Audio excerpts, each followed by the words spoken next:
Hello guys, I'm back today. I've got another deck for you, another video, and this time it's going to be a little bit of Nilfgaard, a little bit of Usurper, who is a leader that I haven't really given much thought until now with the recent homecoming, stuff that went down. He's a pretty cool guy, despite some people not liking him very much. He's annoying to play against because he disables your leader if you are against him. Um, but he has some cool implications, especially in the meta right now, if you do choose to run him. So this deck is, yeah, we're going to use Usurper as the leader to kind of shut down a lot of strategies of a lot of different decks and limit what they can do, and also just playing a good core, strong, value-based deck around that leader. So that's kind of the idea. Usurper is just so good against so many archetypes right now. Shutting down Brewer charges is amazing because it can block their Shiru and their Varihead Brigade pretty easily. You can also stop Iced and Jutta combos and Hjalmar and all that stuff in Skellige. For Eredin, it's just a complete knockout punch because you deny that immunity, which is so valuable on their key engine like Sabbath, or on their key finisher like in the Morntart deck. And even against Woodland, I mean, you're getting rid of a cool 8 points and the synergy with the big units. So pretty much what I'm saying is Usurper is great against every leader in the meta right now. It even shuts down Emir decks. You're not allowing them to replay their Shoop, which is kind of what the whole point of that deck is. So for the cost of having, lower mulligans than your opponents, you're basically denying a core part of their strategy, and that's pretty great, I think. It's actually kind of an underrated ability in many people's eyes, in my opinion, because a lot of the opponent's cards are going to be synergizing with their leader, and that's going to brick a lot of them, or at least lessen the value they can get. For example, Harold, right? Harold decks, which relying on whatever that guy is called, you know what I'm talking about, Dagger or whatever. I can't remember the Skellige names. The guy that gets boosted every time you damage a unit. He becomes pretty crappy once you remove the Herald. So yeah, what I'm saying is Usurper, really good leader in this deck, which doesn't really rely on any leader synergy and is based around just good value cards. So what are those good value cards? Well, we can start with kind of the bronze core. There's nothing really to write home about here. It's just a lot of decent, okay, low provision cards and some higher provision ones as well. You have Slave Drivers and Alba Spearmen, which are just, basic damaging units which get, reasonable amount of value. Usually 4, 5, maybe sometimes 6 points depending on the situation. And like removal value, they're kind of just, they're filler cards, they're not too bad. Magni Division as well is okay. Pretty cool engine, gets a lot of points sometimes. You do have to use your brain and play around this one, but that's usually not too much of a problem. We then have Rot Tosser, which is really good against some decks and weaker against some others. Kind of struggles against potentially Northern Realms and Scoia'tael a little bit, but good against most other stuff. Obviously, if they have spears as well in Skellige, then it's not quite as useful, but Rot Tosser can be really powerful, and it's got a bit of synergy with Imperial Enforcers, which I am running. Just because 6 points for 5 provisions, and occasionally it is 8 points for 5 provisions. That's a pretty good deal when you really put the numbers there together. So yeah, those ones are not good. They're also a little bit of removal value, which of course is always nice to have in your bronze core. We also have Alba Armored Cavalry for a cheap lock, not too bad, not too shabby. You could run a second one of these. I'm choosing not to because I'm running Orcs as well, and he is providing lock, maybe even multiple locks if you're using him with Seret in hand. So yeah, that's kind of the reason for only one of those. We have Imperial Brigades. I'm thinking these might not be amazing. They kind of get answered by Gimpy Gerwin pretty efficiently a lot of the time, but I think this deck needs a little bit of thinning, and as far as thinning goes in Nilfgaard, the Imperial Brigade is pretty good. You could run Roach instead, but it's kind of higher provision cost in a weird way. I mean, yes, this costs 12 provisions, but it also gives you 2 cards, so it's more like 6 provisions per thinning, right?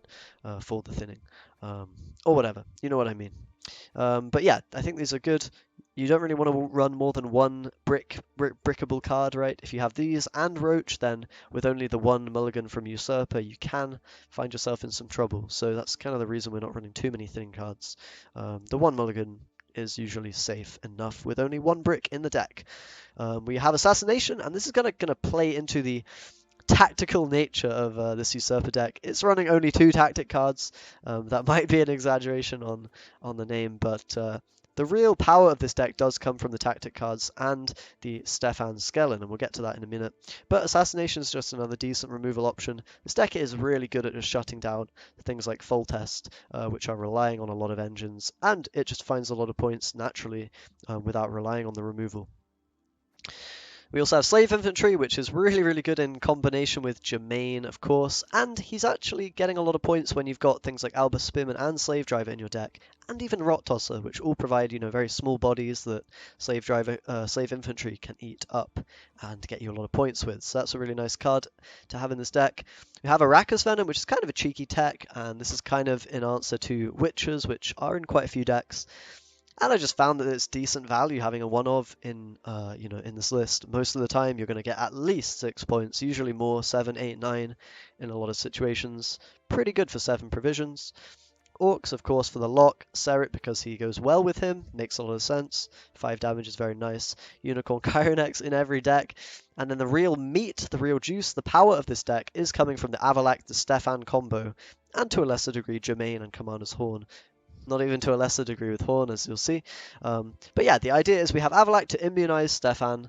You want to then play your Commander's Horn onto 5 units, and with the immune Stefan, replay that Commander's Horn. And that makes a huge amount of points, guys. Stefan plus 2 Horns, 35 points. 35 points in 2 cards. You're averaging, 13 points a card almost. That's pretty insane, honestly, for the amount of provisions it costs, only 24. So yeah, really, really powerful combo. I find if you get this off in a game, you're pretty much always winning if you get the full value Horn plus Stefan combo. And in some ways that might be a bit of a crutch for the deck, but at the same time, there's not really any downside to playing this. There's no weak cards per se. All the cards are providing a purpose and a function, and they give you a fair amount of points. And yeah, the deck doesn't seem to have any terrible matchups. It seems to even crush some particular leaders that are relying on their leader ability. So yeah, that's kind of the idea of the deck. Germain is just there to enable Horns more often, and because it has a bit of synergy with Slave Infantry, yeah, pretty nice card. So yeah, we'll jump into a game and see how it plays. Alright guys, looks like we're up against Mr. Harold, and hopefully this will showcase just how powerful Usurper can be with his shutdown hero ability. Harold, of course, is often relying on that 8 damage in synergy with a card or two to really push home the win, and hopefully we can deny that with the Usurper. So usually we're not really going to take mulligans unless we have a brick in hand. We want to save those for later to try to get our Horn.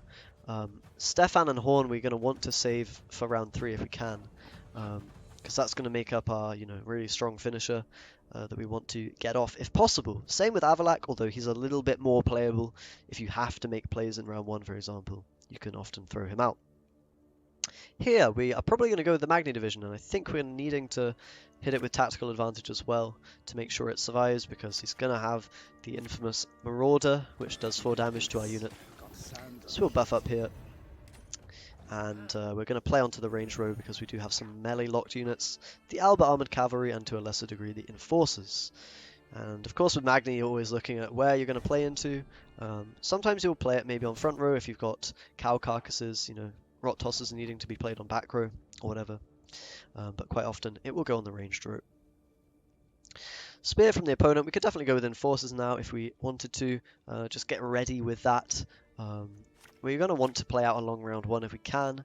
We could even play Avalak and honestly immunize the Enforcers if we want. There's kind of not much need to do that since we don't have many spying units in hand. Probably won't be worth it, so we'll just go and play it normally. Play it vanilla. He might be able to remove it with some kind of damage, but before he gets the Bloodthirst online, not as likely, right? He won't have Pirate Captain, he won't have Jenge or whatever to do stuff. Well, he'll have Jenge, but you know what I mean. All the good nonsense that Harold players are playing. So yeah, we're going to be able to basically shut down a lot of the Greatsword stuff if that's what's being played. And Drago or whatever, I can't remember his name, Dagger, whatever, that guy, the guy with the axe or whatever. We'll be able to shut down that if he goes for it. Very cool. So here is just primetime Arrakis Venom, guys. Really, really good value. I think we'll just go ahead and play that immediately. Oh, beautiful. Basically countering Witches in one low provision card, which is feeling extremely good. Not bad at all there. The real trick here is going to be finding a nice pass, which doesn't leave us too vulnerable to, you know, his long round proficiency with the spears, but, you know, where we're also not falling too far behind in points. So we could probably go with Slave Driver here. We're not really going to get the lock value, I don't think, for a little bit longer. He probably won't be committing any engines to this board for a while, so we'll just go ahead and grab those points and then allow us to transform it with Slave Infantry in a turn or two if we want to do that. Especially if he does choose to shoot it with the spear, it becomes really, really nice value to do that. 9 points from Slave Infantry. And, you know, we're coming up on the point where we can maybe force him to go cards down if we take a nice pass. Slave Infantry are definitely the play here. I'm going to be worried about like some tool removal on our 11-point Magni maybe. But we could definitely soon take a pass, maybe even after playing Chironex, maybe before, who knows. Otherwise, yeah. Won't be too bad. Howard is a lot less scary when he doesn't have his leader ability, and that's kind of why I love playing this deck in many ways. Really can combat that stuff. But yeah, we'll see. Probably we take a pass here, because if we can hold on to Chironex, it's always feeling pretty good for the Unicorn. Of course, that is in deck. But if he's forcing us to play more, we can do that. If he makes a really big play and we feel like, maybe we can get some more from him, we can definitely play Chironex. See what he goes with. He might even be forced to pass if he can't find enough points here. Brokvar Hunter is a pretty low tempo card. I feel like we could probably punish this by passing. There's not going to be that much that really takes us out here. Pretty much the only thing will be some kind of Geralt onto Magni Division. It would have to be like normal Geralt for the the hard removal on that. I don't think we care that much about that. If he does play Geralt, then okay. We lose the round, a card down. Not the best thing ever, but he will be committing a pretty good resource there. I don't really want to overextend with Chironex. We could play Orcs or something, but I'd kind of rather save that for later, maybe when we need to lock an Axeman or when we maybe want to find some Serret synergy in our hand. That sounds a little bit better. And you might find that he's just not got enough points if he didn't do the maths correctly. He doesn't need that many, you know, he needs only 12. But that's a considerable amount if you don't have some hard removal here. So we'll see what he's got planned. We might even just find the win here. I mean, guys, looks like he didn't do the maths properly, or he wasn't afraid of passing, and that's what we love to see. Yeah, it just shows how many points we're able to get, right? And deny a bit of synergy with their leader, and all of a sudden they're a fish out of water in many ways, right? And my boy, that is not enough either, so yeah, I mean, maybe the opponent's not the best. I think that's fair to say. But okay, sure. We got a pretty convincing win. Okay, maybe not against the strongest opponent, sure. We'll just jump into another game and see how it performs for a second time. Alright, game number 2. Looks like we are against Calvite. Pretty interesting. A bit of a quasi-mirror. I haven't really seen much Calvite recently. Seems like he's dropped off a bit. Leader ability not good enough to warrant the low mulligan count, I think, is the main issue. Or just better alternatives in Emir or Usurper in this case. Okay, another fine hand, no bricks. We'll keep it. We only have 1 mulligan this time because we're on red coins, so really got to preserve that for later in the game if we really need to mulligan into something or get rid of a bad card or whatever. Round 1 of us is, of course, allowing us to dump some of the, you know, less than ideal cards that we might have. Alright, Nausicaa Sergeant is coming down. We have loads of ways to deal with this. I say loads, but realistically we're going to play Cavalry to kill it immediately, or we're going to have to wait a turn and maybe use Enforcers and Driver. But I think the Cavalry is fine here.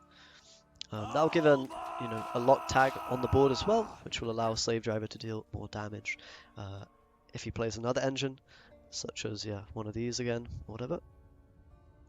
And we'll see where to go from here. We have double Imperial Enforcer, but no Spy. It's pretty common that that's going to happen, I guess. Petri Filter, what the heck? Okay, fair enough. I'm not going to judge him for playing, you know, what he wants to play, but sure. We can definitely go Enforcer now and just get ready with that damage. We'll see what this is about. Boost an ally by 3 and give it Zeal. Could be some nasty combo coming in. I haven't seen this before, but we'll see. And yeah, Imperial Brigade going to be a nice one. Pretty cool to note that this guy actually basically enables a full damage Alba Spearman from the get-go, so often you can start with these guys and allow you to remove something on front if they do play that straight away. Here I kind of actually like the assassination because it's just full value, 6 points, not bad. We can then shoot with enforcers if we want to. I think we will do that just to guarantee the points. Could save it for a bit of removal, but I don't think that's too much of a big deal at this point. And right now, double soldier on the board enables a spearman if we want to go for that stuff. We did give him a pretty nice slave infantry, but oh well. Not the end of the world. Yeah, enforcer time. We could, yeah, enforcer or brigade. I think another enforcer is probably slightly more useful. It's nice to develop these early because then they just allow you to remove any engines that they develop at the beginning of the round or, you know, in the middle of it. And we'll see where we go from here. We have Horn in hand. We want to save it if we can for later on, although if we manage to get rid of Stefan or whatever, we could always use it to take a win on even here. And that's looking like the approach we're going to take. The winning on even part, at least. We can often do that on red coin if we have a good hand. I mean, you can with most decks, right? But with this deck especially, you've got a lot of cards that allow you to push pretty hard if you have a nice hand. Here we're pretty happy to definitely get rid of Spearman, Driver, probably Slave Infantry as well, if we don't need to play anything else. And Isabel of Hager, gonna come down with the Zeal, and he's gonna give me a Nausicaa Sergeant. Well, thank you very much, my friend. Not the best card, of course, and there's no way of knowing what he took from my deck, so he might... Actually, there is. I guess we can look at our deck. Never mind. Of course, we can just look at our cards and work out what he took. So what did he take? I think I have no idea. I literally have no clue. It's not Chironex Unicorn. Oh god, my brain. It's been a long day, guys. It's been a long day. We'll figure it out. I'm sure we'll figure it out. Maybe it's not Orcs or Serret. No. Jermaine. No. Horn we've got in hand. I have literally no idea. Magni. Slave infantry, but that got discarded. Oh no, he took slave infantry, right? Yeah. Okay, we can play Nausicaa Sergeant then. Got a couple of deploy effects coming up. I'm actually just confused. He must have taken that, right? He discarded... He didn't discard anything. In fact, it... Wait. Oh, no, he did. Ah, my brain! Okay, whatever. Doesn't matter. Not important. Not important. Not important at all. Okay, Chironex being gone is quite a sad story. Tactical advantage going to come down. And he's not really committing much here, so I think I do want to maybe just play Horn. The problem with it is it will mean Stefan isn't really operational later in the game. But the benefit is we're probably going to be able to push a win on even. So, weighing those things against each other, I would say this is probably worth it.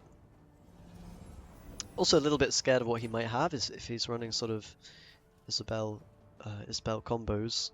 Might be a bit worrying to deal with if we don't win on even. So we'll try our best to get there. We're definitely free to play the Unicorn this round now, because our Chironex is gone from the deck. But okay, we do take the round, that's nice. We can just take an immediate dry pass now if we want to, although, yeah, it might be risky to not bleed this guy if we don't know what we're up against really.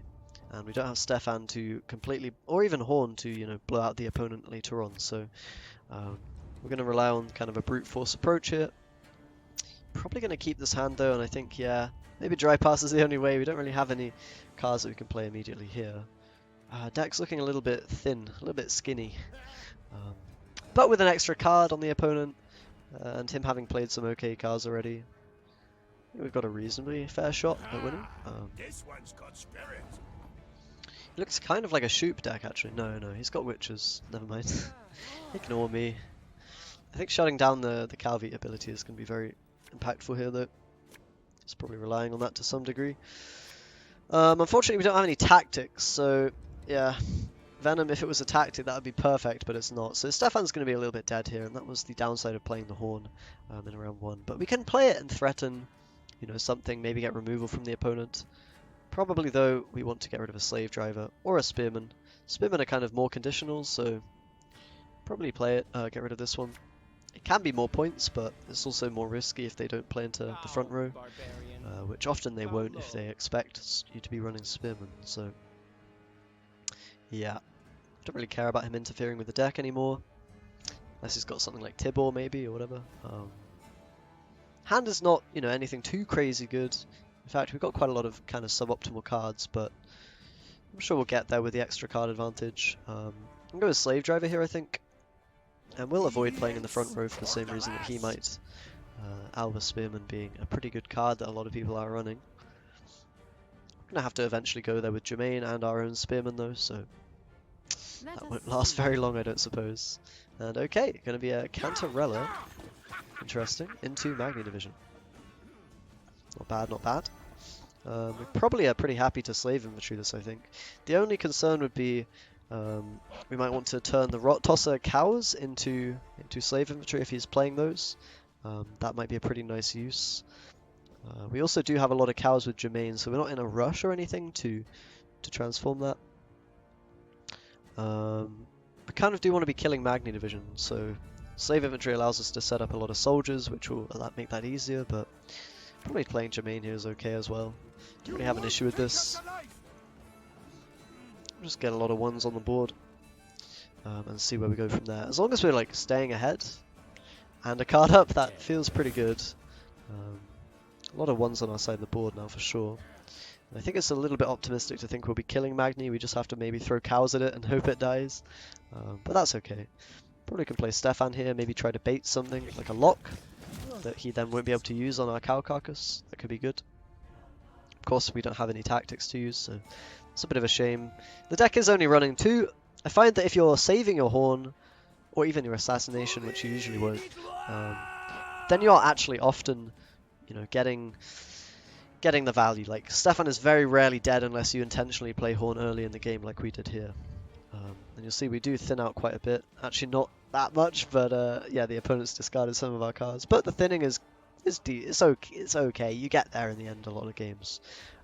Maybe not as much as some other decks, but okay, this is good for us. Magni Division no longer boosting and Stefan locked, but now we have Slave Driver value. We can probably play that, although I think getting soldiers down before we Spearman is good. That being said, I think, yeah, maybe Unicorns to play. I think we can just hit the Slave Driver with that. We're not really in any rush to develop soldiers unless we're desperately wanting to remove stuff on front row, but I think we're okay in that department right now. We will have to play a slave inventory eventually, but the longer we save it, the more protected we are from Rot Tossers, which pretty common card in Nilfgaard decks, just because of their raw power if they are unanswered, and slave inventory just happens to be probably the best answer to it that exists in the game, right? You are trading 10 points for 2, which is quite a big difference. Okay, what was that from the opponent? Looks like it was Vico of our Medic. Interesting. So, what have we got here? I think probably, I mean, since we can't kill the Enforcer outright, Arrakis Venom's probably the play, just get the full value on that. Even when they don't play Witches, yeah, as you see here, we're getting nice 9 points from it, which is pretty damn good. Like, that's as many as Witches give you, right? We're just getting that straight up from a bronze card, so pretty sweet. There's the second slave infantry. That actually allows our Rot Tossers to now probably get a reasonable amount of value. So we can definitely go ahead and throw one out here. I think it will probably get answered anyway. And here we're at least going to find 5 value minimum, which is, you know, not too bad. I guess Vrigef or something could, you know, replay the slave inventory ability, which is why we put it in the middle there. Just play around that a little bit. And there we go. Doesn't get the second use of it, which is nice. We can save the second Rot Tosser to, yeah, basically not be interruptible, hopefully. That's the idea anyway. I think here, though, Slave Driver is pretty okay. We can just put this on front row. It's, of course, going to deal 3 damage, so we can kill Vrigef if we want. We could damage the infantry, but we're not going to be able to kill them, really. So if he does have a Vreemdi or something, that's just getting inevitable value. Not really too much of an issue, though. Tibor, on the other hand, is a bit scary. That's a lot of points. However, it is going to get completely dealt with by the Rot Tosser, so not really too problematic. So I think we can go ahead and play slave infantry here. Probably actually on the back row just to play around some maybe big lacerate or whatever a little bit more. And we can go ahead and play the Spearman in between as well. Otherwise we wouldn't be able to do that. See what the last Yes, opponent's sir. card is, but it has to be pretty damn good. Okay, that's a cool card. But we're going to be able to deal with that Tibor quite nicely with the Rot Tosser. And you'll find you get huge value from these guys in a lot of matchups. Some it's going to be a little bit, questionable. They can deal with the 1-point dude pretty easily, but yeah, in this game, that was a lot of help. But okay, managed to get 2 clean wins there. And take my word for it, guys, against a lot of the real top meta decks, this deck is performing very well as well. I haven't found really any matchup that seems to be super bad for this deck. It definitely is crushing Eridin decks and to a lesser degree Woodland, Foltest, Brewer. Brewer's maybe a little bit difficult, but with Stefan you can always get there, and Shiru isn't so much of a danger. Skellige might be the hardest, but even Harold is shut down by Iced, is not as strong. I don't know, guys. Usurp is pretty good. That's all I'm going to say, okay? If you don't find him to be a completely degenerate leader, then feel free to give this deck a go. Pretty proud of this one, I must say. I'm sure people have tried similar stuff already, but either way, yeah. Thanks for watching, guys, and I'll see you next time.